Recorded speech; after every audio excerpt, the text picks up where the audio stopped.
Thank you very much. And yeah, so it's a great opportunity for me to be here. Yeah, talking about what's recently become my research field, having as you mentioned, a long history of looking at online culture. Now, in recent times, I've been looking at artificial intelligence. So what I'm going to do today is talk about some of the overarching debates that are going on in ethical AI, and then arrive at talking a little bit, as an example, a current research project, but arrive at the end really with the point that Chris was provoking us with in the first session, which is, what's the role of social science here? What can we do?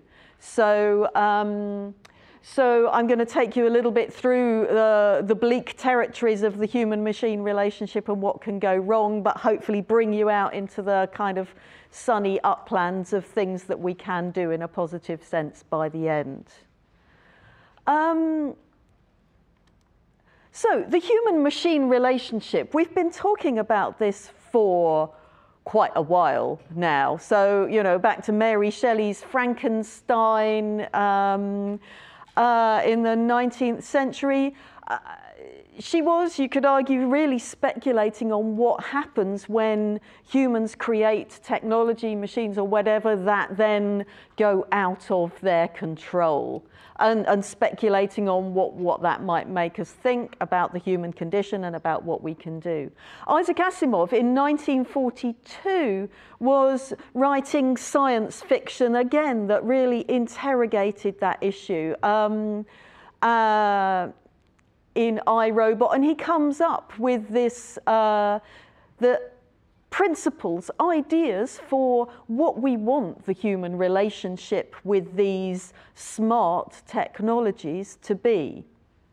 So these are technologies that have acquired agency, that have been given a capacity to do things beyond what humans are telling them to do. And so his laws of robotics that he articulates are the first law, that a robot may not injure a human being or allow a human being to come to harm. The second law, that a robot must be subservient to, must obey the orders given by human beings, except insofar as that would break the first law. And then finally, the robot must protect its own existence, but as long as that doesn't conflict with the first or the second law. So that we have this kind of set of principles, this idea that the robots are meant to be kept in their place. And that's still, those ideas then kind of resonate on through the decades in terms of the way people have thought about AI.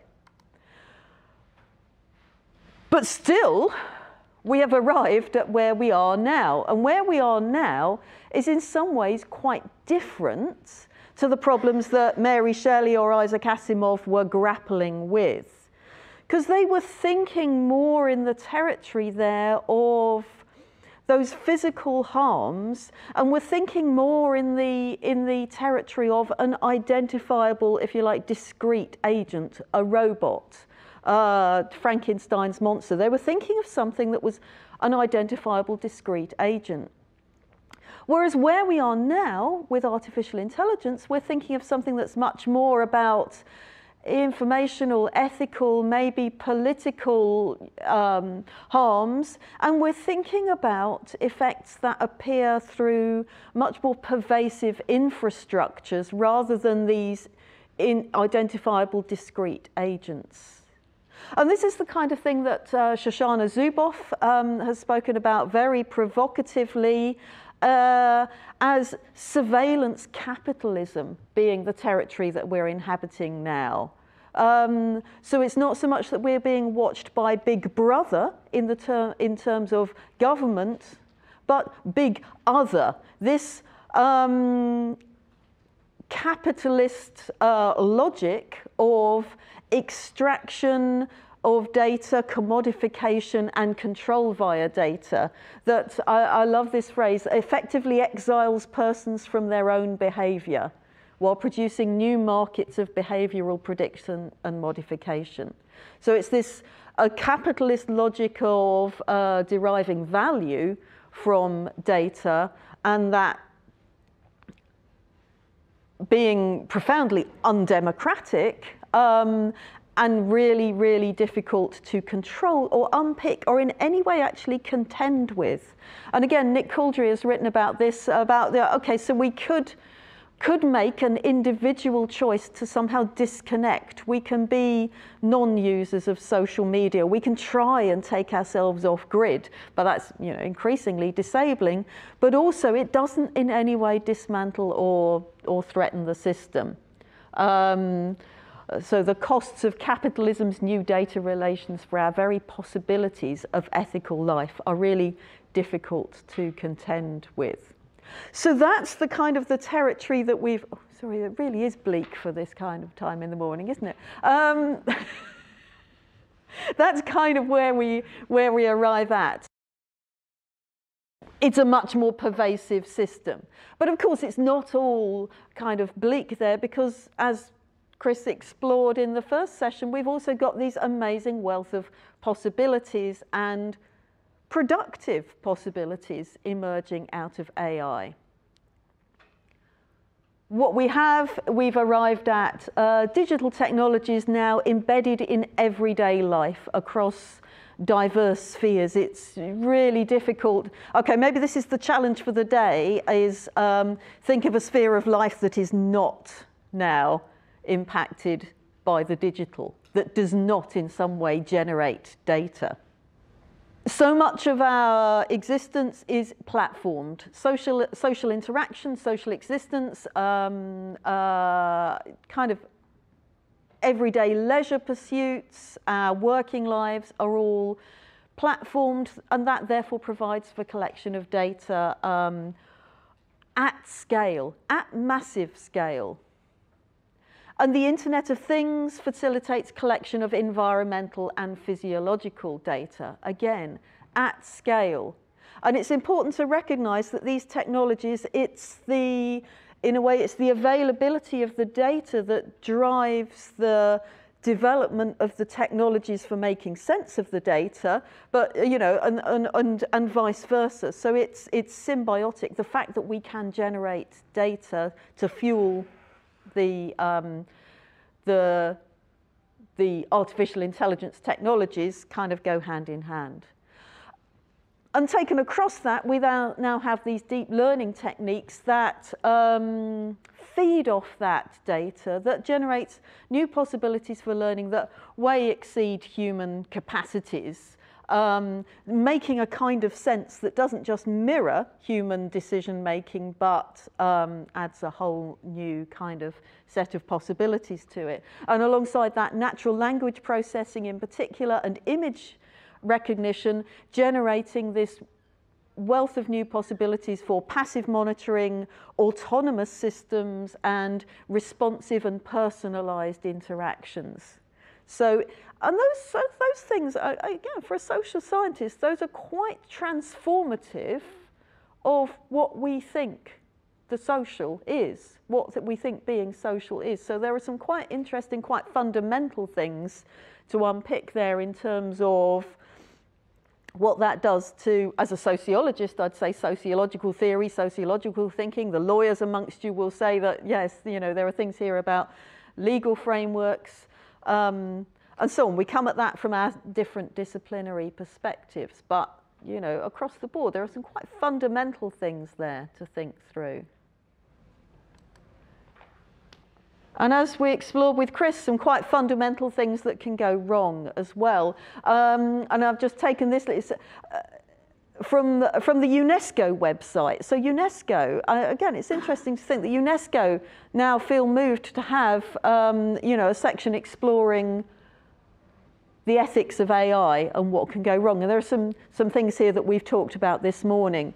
This fear that we could produce biased AI that reproduces or reinforces existing and historical injustice. This issue of the autonomous car actually having to make real-time ethical choices. So that hard wiring in of ethics into technologies being an interesting thing to explore. AI creating art, and that's threatening our ideas about the nature of authorship, human creativity, and AI and the law and how we think about what responsibility and accountability is. And let's not be, making any mistake, high-profile things have gone wrong and continue to go wrong in this territory.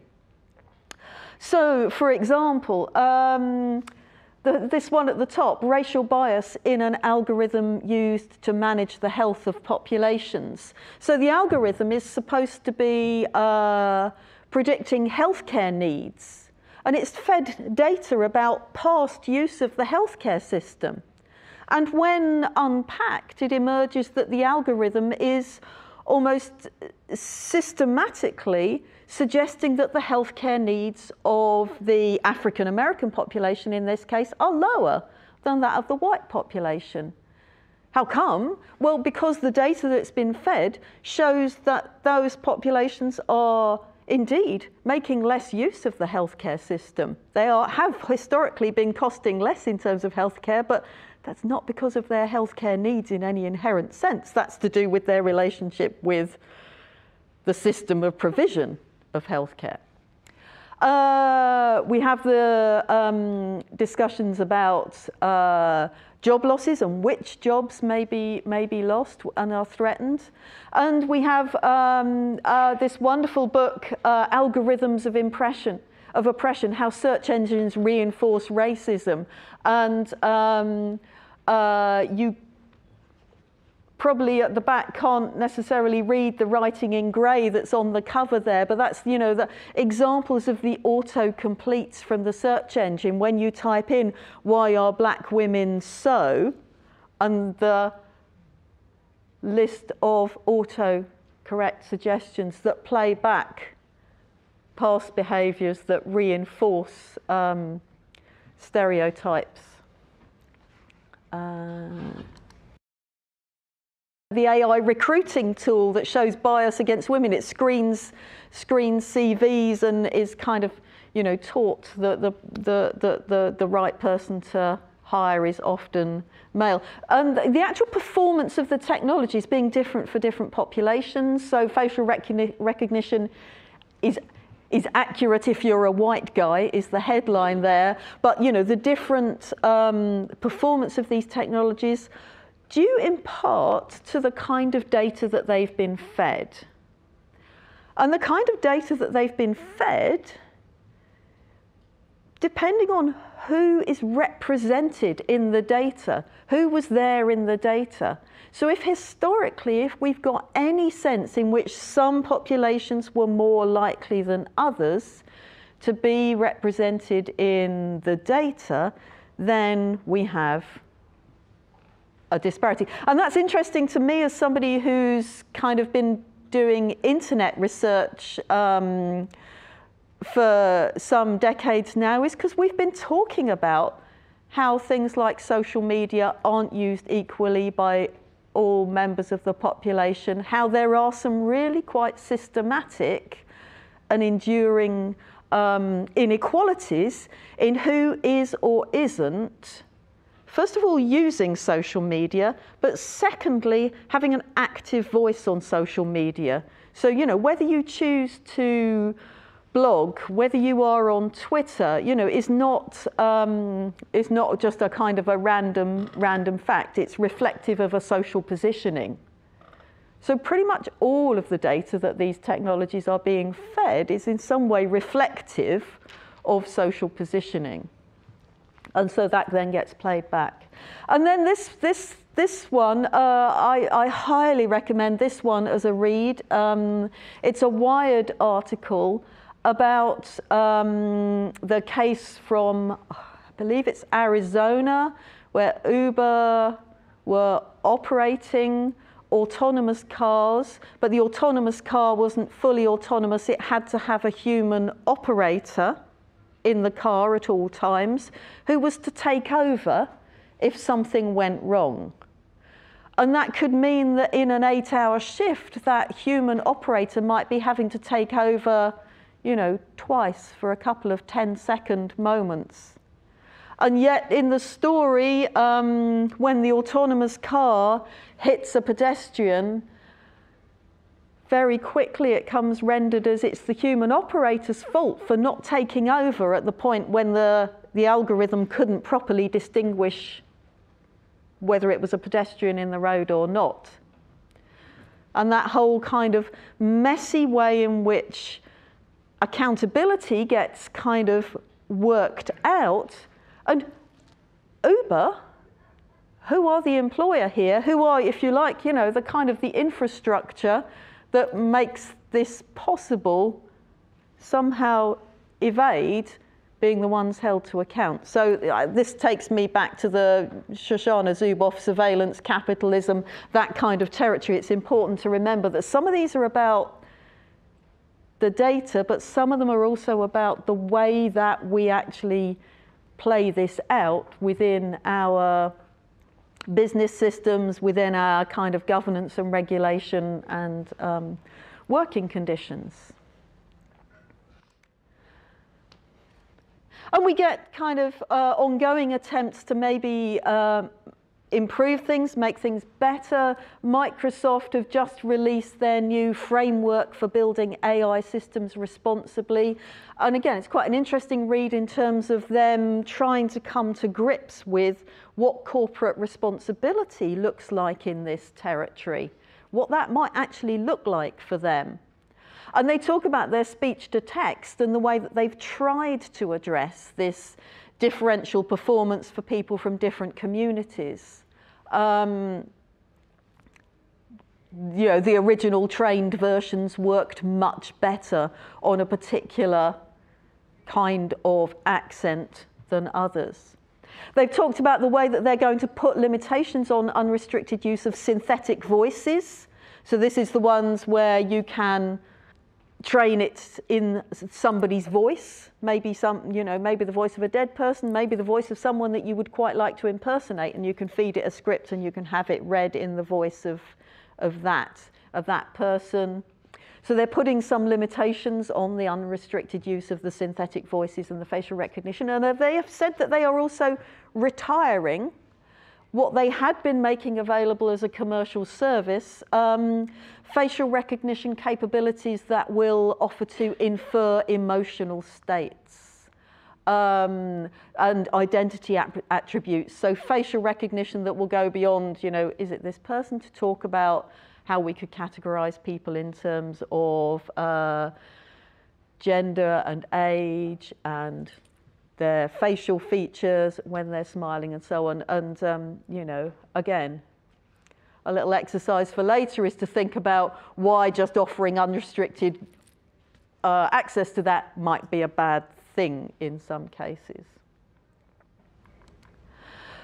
So where have we arrived? We've arrived at, we've got a pretty firm idea now of AI as an ethically risky technology. So not a universal bad thing, but ethically risky.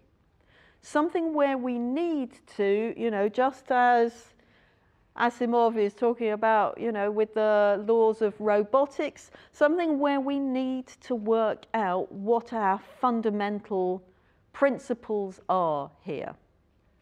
And so there has been, over recent years, a lot of very active work trying to explain what the ethical red lines are. What are the no-go areas? What is the kind of fundamental principle to aim at? And so Floridian Cowles did a great job drawing together multiple different exercises in ethical principles for AI and distilling out some of the core principles that occur again and again. And they're very similar, actually, to the biomedical ethics principles. So the principles that is adhered to in medicine, they're actually very similar for the first four. So beneficence, the principle that these technologies should be used for human good. And the counter of that, non-maleficence, that they should not be used for doing harm to people.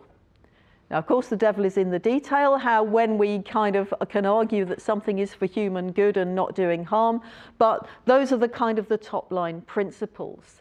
The next one, autonomy, is about preserving the autonomy of human decision making. So an often quoted principle for ethical AI is that it should not be autonomous AI. We should retain what's very often systems that have human in the loop for the decision making. Now, I shouldn't need to tell any social scientist that human in the loop is not necessarily a kind of guaranteed ethical solution, but at least in terms of AI, this idea that we don't want the AI to be completely autonomous is pretty much embedded as a principle. And then the last one, justice, that we should be looking to make sure these technologies are fair to all, that they do not discriminate. So those are the ones that are very like the ones for the biomedical ethics and how the ethics of medicine operate. But the last one is kind of special to AI, and that's the principle of explicability, that it should be possible to explain how the AI has arrived at its decisions, that we should be able to open the black box and unpack in some way. And that is challenging in the face of the kind of deep learning techniques that we're developing now. And so it kind of actually generates a whole extra research field in the explicability of AI and attempting to kind of reverse engineer back out of a decision what kind of factors produced it. So we have some quite widely adhered to, quite wide-reaching ethical principles.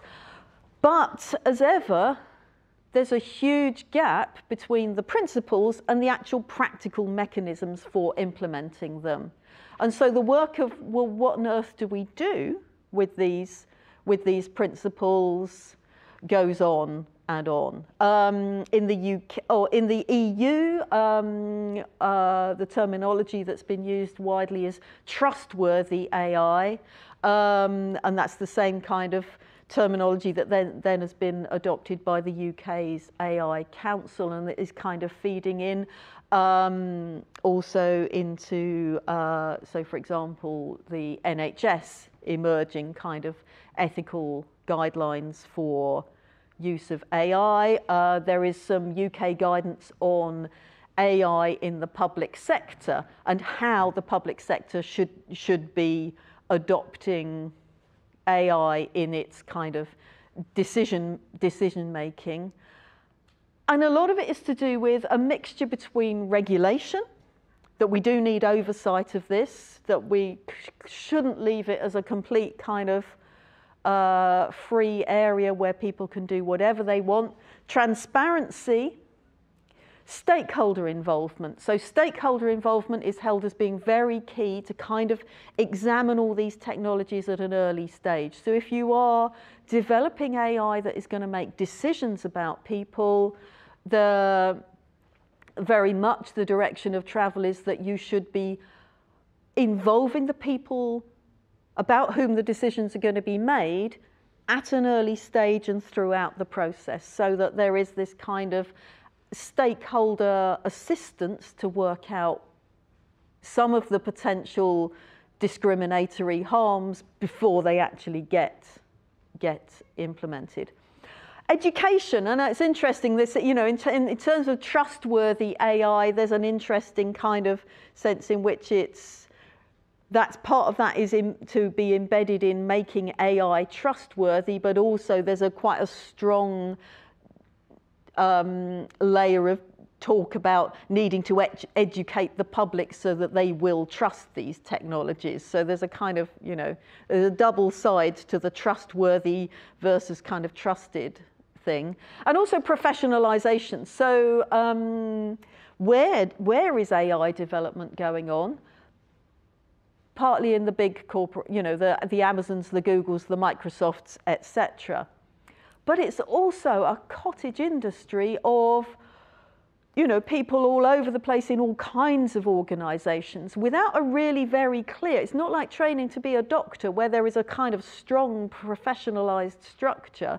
AI really doesn't have that kind of professionalization, and so that's also thought of as one kind of practical step here. There's a burgeoning industry in AI ethics as service, you know, consultancy, in terms of if you want your AI system badged as ethical, you can hire a consultant who will come in, probably apply their toolkit, and you know, you can have yourself audited. As I mentioned, there's whole new research fields in explainability and uncertainty assessment for AI. You know, one of the things with AI-based decisions that we want to know is not what decision does the AI think we should make, but how sure is it, and what are we going to do about the different levels of certainty. And running across all of this, there's also this question, you know, coming back to the difference between Frankenstein's monster and surveillance capitalism. Is this about some processes that we can apply to a singular technology, that we can sort of build an ethical AI, or is this about building ethical infrastructures and processes that maybe embed AI but encompass that wider socio-technical system that is making use of them? Okay, so that was my kind of rapid overview of the territory that we're in terms of ethical AI. And now I'll just move on. I'll just talk a little bit about the current research that I'm doing, because maybe that will help to put some you know, extra insight into this idea of what might a social scientist do here. So I'm currently funded by a scheme called the APEX scheme.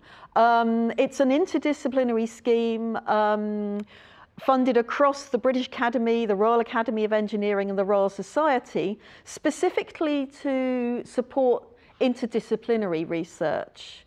And in particular, the collaboration is here. There's me as a sociologist, and my collaborator is Payam Bainagi, who's chair in machine intelligence. He's based at Imperial College in the UK Dementia Research Institute.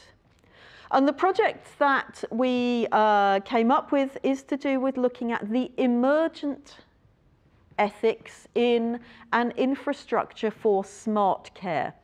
So what Payam's group at Imperial are doing is trying to develop smart care at home for people living with dementia. So that's systems of remote monitoring using AI to spot people in their own homes who are at risk of some of the common issues that can affect people living with dementia and mean that they can end up in hospital. So urine infections, falls, agitation. There are issues that can affect people, and the idea of smart care is that if we can monitor and see who's at risk, that can mean that we can intervene in a timely way. Maybe keep them out of hospital, keep them living in their own homes for longer if that's what they want, and try and offset some of those catastrophic deteriorations that can follow on when somebody ends up having to go to hospital. So they're developing these smart care systems, and my role in this is thinking about at what points in the design and implementation are ethical issues or dilemmas identified, and for whom. And what I'm doing is I've been interviewing the research and development community here, including some of the commercial providers, the machine intelligence researchers, the software engineers, the people who put the technologies into people's homes, but also the healthcare professionals who are doing the monitoring and service users and carers themselves in their own home who've been experiencing smart care. So I'm trying to do a kind of 360-degree listening to everybody, seeing where ethical issues are identified for them. And then going on from that, the plan is to look more for, well, what mechanisms could help us address these issues? And how can we kind of spot the gaps and maybe make things better? So you won't necessarily be able to read the words, but I'll talk you through. So in the home, what people have is movement sensors. So you might have sensors that will show when somebody's been in and out of the bathroom, just basic movement sensors. A sensor on the plug so that we can see whether somebody's used the kettle or not. And also people are taking their temperature, their pulse, their blood pressure, their pulse, their blood oxygen levels on a daily basis. So the data from that goes off into the machine learning system, you know, kind of in the cloud, that then continually kind of learns and makes sense out of that. And then the results of that are fed to a monitoring dashboard. So we've got healthcare professionals who then are sat in front of a dashboard that will flag up a red urgent alert if somebody appears to be, for some reason, something's out of bounds. So at the moment, that tends to be on the basis of like an individual reading, lack of activity in the home, or low blood oxygen level out of bounds for that person. But in the future, we'll be much smarter in terms of there's a pattern of activity and physiology here that suggests a person who's got a urine infection. Or there's a pattern of activity here that suggests somebody's moving into a phase of serious agitation or whatever. So that's how the system works. And at each point in the system, there's a different way of being ethical. So when we come to the sensors have been chosen to try and minimize privacy. So people aren't being videoed all the time in their houses. They've got very basic motion sensors. Everybody in the house has consented to this. In the terms of the machine learning design, there's an ethics to trying to maximize privacy and minimize the identifiable data. There's an issue to do with choosing the training data to try and avoid bias as far as possible. Now, the pioneer participants in this were drawn from the Surrey and Borders area, and the team are very conscious that that's a quite a specific, distinctive demographic. And so one of the things that they're doing is moving out, trying to get more participants now based in a more diverse London context, so that their training data will be more representative, more diverse. And machine learning algorithms have to be tested for accuracy against appropriate test data sets. So there has to be a kind of an ethics of quality control within the machine learning. In terms of the monitoring, this is a human-in-the-loop system. We have healthcare professionals following recognized pathways to kind of make sure that they are making what they see as sensible decisions. And we have alerts that are being personalized for each person because there's a recognition that there's a balance in the ethics here to a false positive and a false negative. You know, we want to get to people who are in need, but we don't want to be making people anxious by continually kind of contacting people who maybe aren't in need. So we don't want those false positives. We don't want to be sending loads of people antibiotics for a urine infection they don't have after all. So there's a real balance and ethics there in terms of the alerts. And then finally, there's a sort of system-wide ethics in terms of the whole thing is subject to ethical approval by the HRA. The healthcare professionals are all operating within their own kind of professionalized ethics. There's a human-centered design process very much. That's, very user-centered, participatory design approach. So the ethics, if you like, aren't concentrated in one place, and they certainly aren't something that can happen just at one stage and then we'll go, okay, so now we've got our ethics. The way we sometimes think about research project ethics, we go, okay, I've got my ethics approval, now I'm good to go. And you know that actually the ethics are happening all the time. As you do the research, you're making all of those on-the-fly decisions, being ethical in the moment. And it's the same with a kind of system like this. There is an a priori ethics, but there's also a pervasive ethics.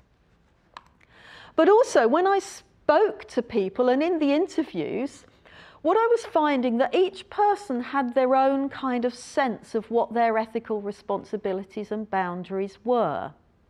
So here, if the vertical axis is the time scale of the smart care infrastructure development. So somebody who's involved in just the machine learning part of it, maybe is at a quite early stage in the implementation, and they have a sense of what their ethical responsibilities are, but it doesn't extend out into the future of what will happen when this is embedded into a future healthcare system. It will be very much more about what can I do now. And somebody else, a kind of a software engineer might be thinking about what I can do now that the machine intelligence researcher has handed this over to us, how can we make this a usable piece of software? But again, not looking back and not looking forwards. And when we get to the service users as well, there, I've called it a care dyad, service users and carers, often this is, a parent and child, or it might be, a married couple living together, have a very strong sense of their kind of responsibility to one another and how the smart care helps them to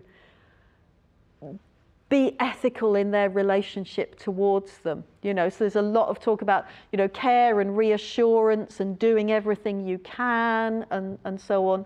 But again, not receiving the system very much as it is delivered to them without any kind of sense that they can look beyond it. So there are these sort of spheres of ethical responsibility.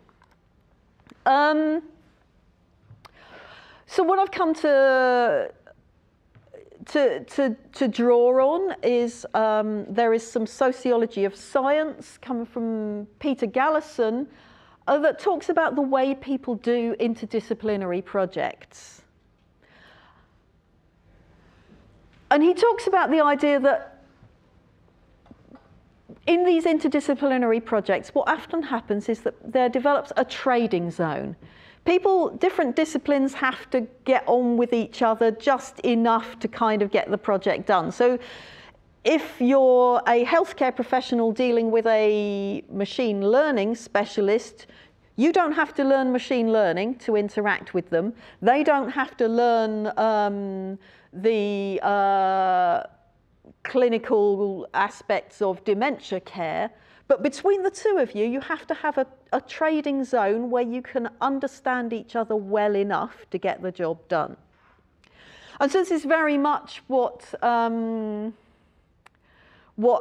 seems to be happening in this smart care development case. We have the trading zones, if you like. They're getting by, they're getting on, they're getting the job done. But what is not necessarily happening is a shared ethical language between them, or that kind of getting the job done does not necessarily, or hasn't always included a talking about, are there things that further down the line we might wish that we had not done? Are there ways in which we can, take the perspective from one part in this and learn from to join it up more? So that's the kind of thing that we're talking about now, is to talk about how can these people develop an effective language for highlighting and addressing ethical issues across that development and implementation process. So, how are the different parties negotiating the capacities and the challenges of smart care, and what are the dominant understandings, what gets missed out. And some of the interesting things that I'm pulling out at the moment are the way that different parties have different ideas about what's missing. And so if you talk to the service users and the carers, they have a very strong idea that sometimes this system is not capturing what's most important in their lived experience, but they don't necessarily have a voice to express that. Okay, so I'll leave that, that case study there. That's an example of one where I'm in a kind of a collaborative relationship.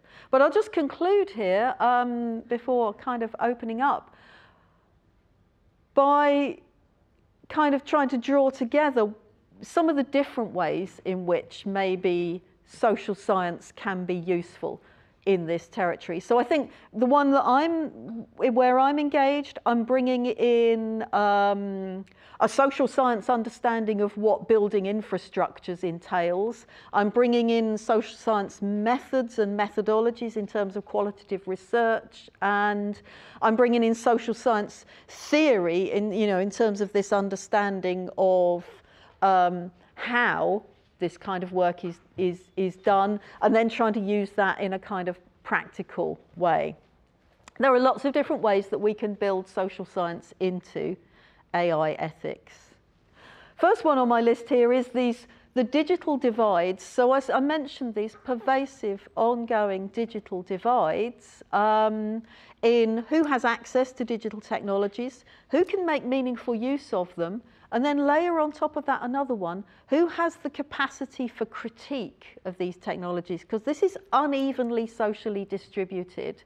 Some people have a much more kind of capacity for unpacking what's going on here and expressing a critique. So is there anything we can do to highlight that and to offset it, and to think about ways that that kind of capacity for critique could be more inclusive? Diversity and the representativeness of data. Well, as social scientists, surely we ought to bring some expertise in understanding diversity, what it is and what it, what might be going on there. Thinking about social inequalities and the differential impacts of AI as well. Thinking about how stakeholder participation could be enacted, how public consultation might be effectively done. Thinking about the legal frameworks and the business models. Again, it's this, it's the whole infrastructure. It's not just the isolated technology. Thinking about infrastructure building as a process.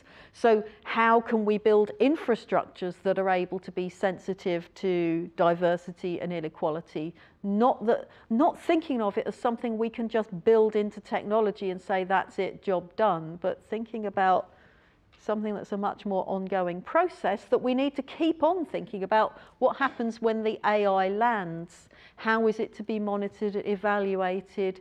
How is it to be kind of kept in check? So I think what I'm saying is, how can we give AI as a field maybe a better social imagination, maybe a better kind of capacity to think about what could go wrong and how could it be better?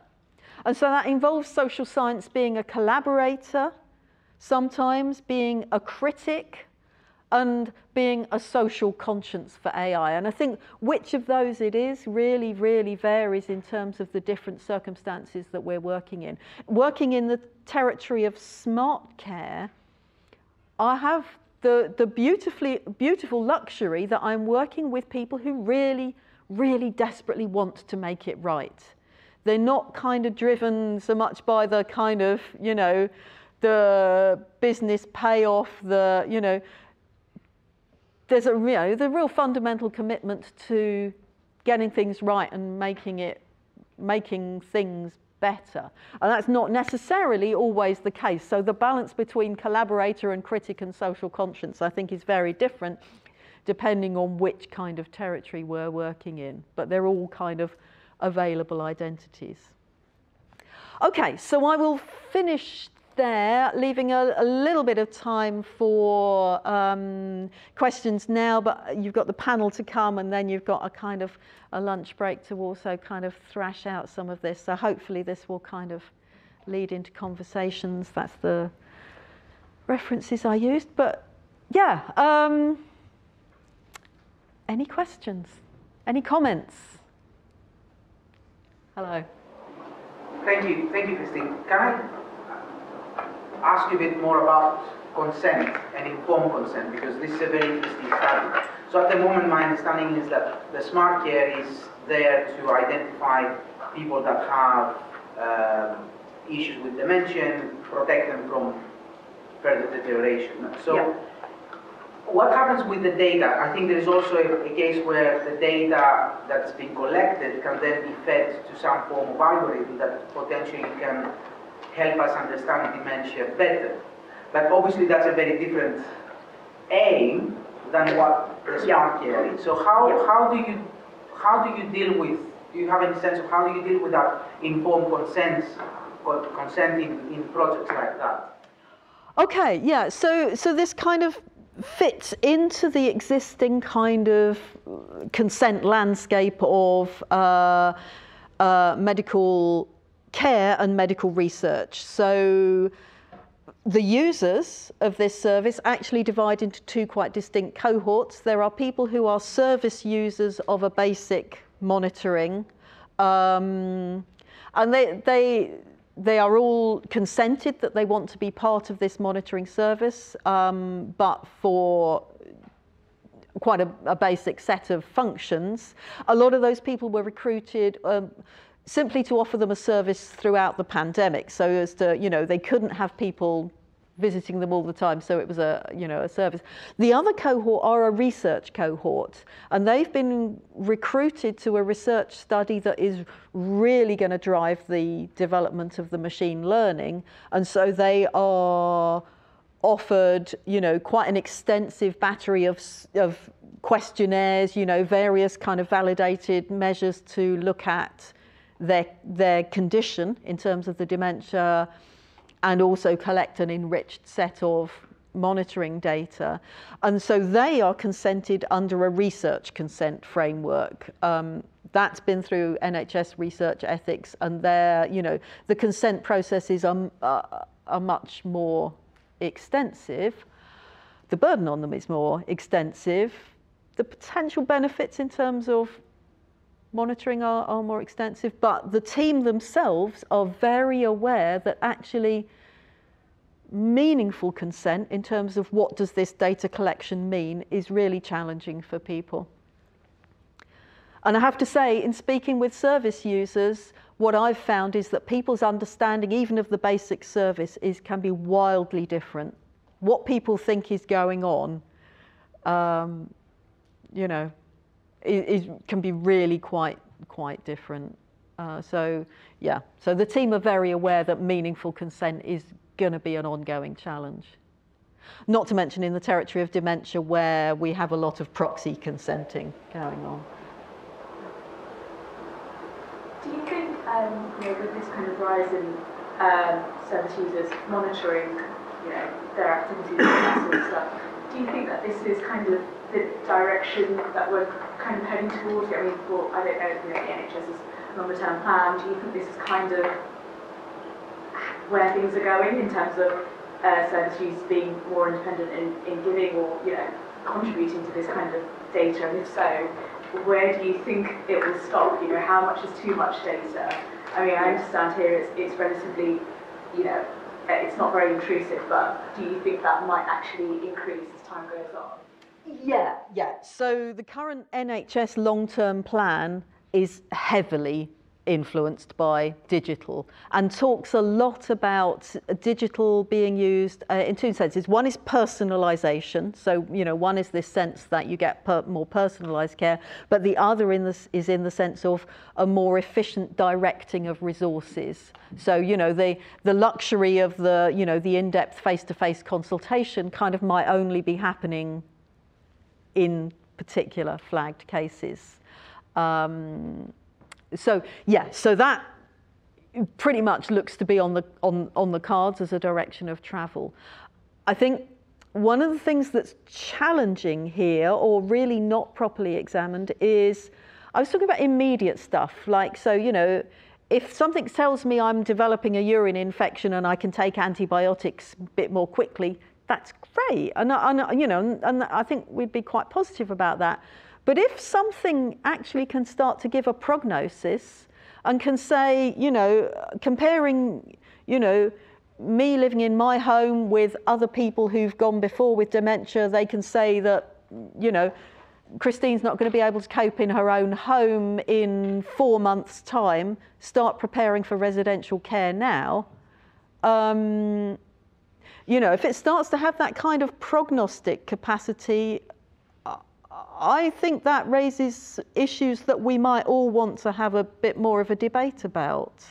And, you know, and again, the potential is that we sleepwalk into that because somebody in a machine learning specialism realizes they can do it one day. And it's the kind of, you know, kind of thing you can actually, if the data's there in front of you, you could probably, you know, bash something out in an afternoon and go, oh, that's really interesting.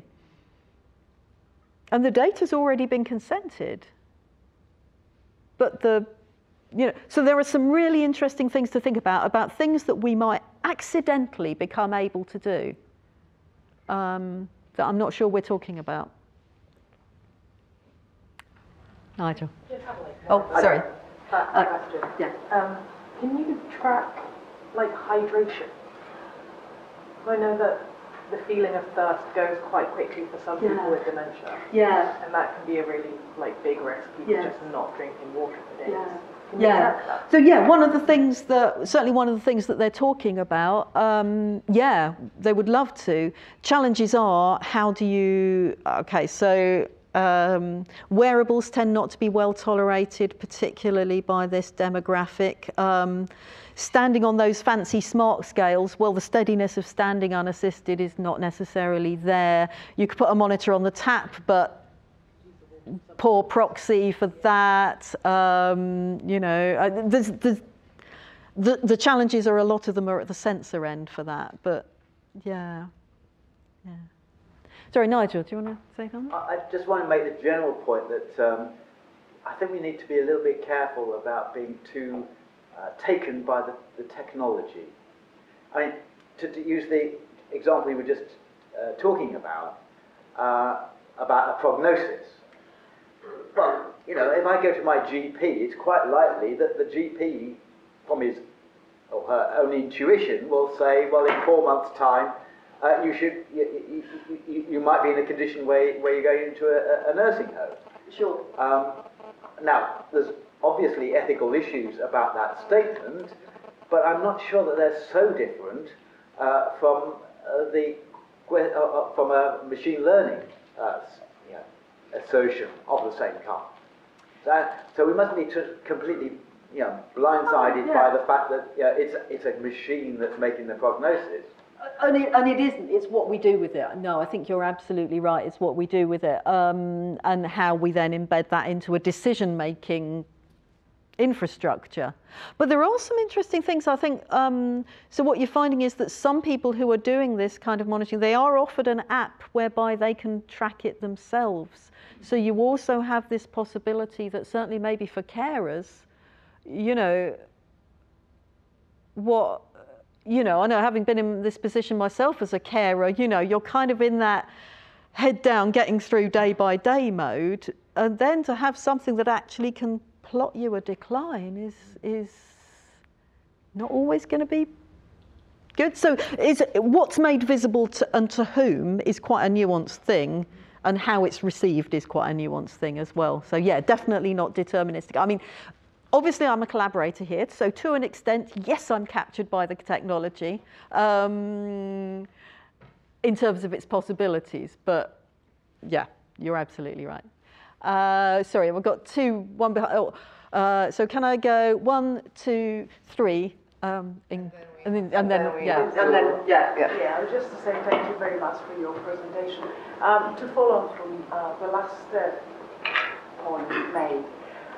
Do you think there's a danger in encouraging smart care, but at the same time reducing real care. Yes, but